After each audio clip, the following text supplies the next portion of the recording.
Hey, what's going on, everybody? This is Tyrone back with Tech Life. Article comes to you guys from Phone Arena. I'll leave a link to it in the description so you guys can check it out.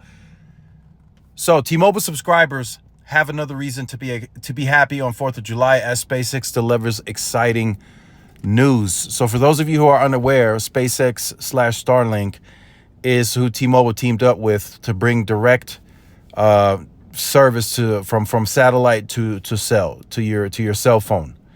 And SpaceX has been very aggressive with how they plan on to deliver those services versus other competitors.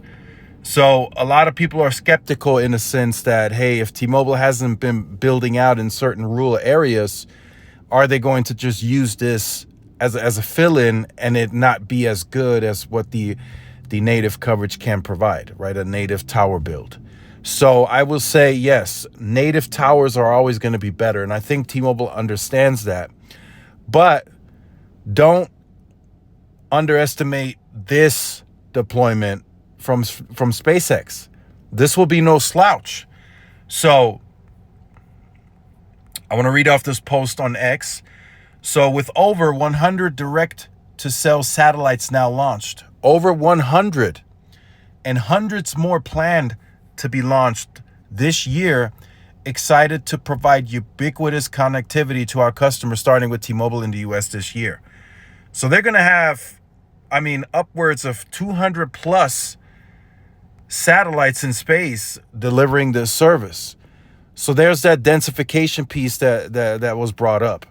So in order to host more people on a satellite or a cell that's on the satellite, you need densification. You need to be able to offload certain customers to provide a solid experience.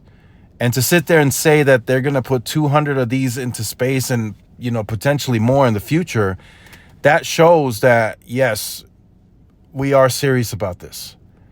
So that's a good thing for the T-Mobile consumer. So if you are left with just this coverage in an area where you've never had any signal or where nobody had anything, before anything, then this should suffice, right? This should be decent, where you can make that text, you can make that call in the future, and you can send maybe an email or two, some important emails.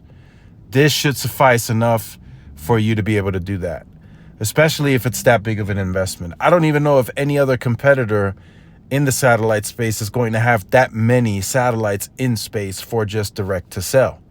And maybe SpaceX understands that that's what's needed to get this service off the ground and it actually be a decent service.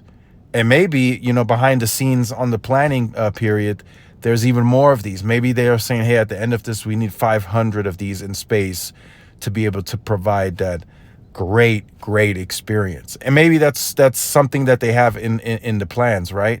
Maybe right now they're like, okay, we might be able to do 2 to 5 megabits. But in the future, maybe they're shooting to be able to do 20 to 25. And they know exactly what's needed to get there. And it looks like they're well on their way to making that happen. So just wanted to share that with you guys this morning. This is going to be interesting to see. This is going to be exciting. So this in the future should lead to you being able to go to areas where you might have been, not comfortable with T-Mobile's coverage, and that T-Mobile doesn't work.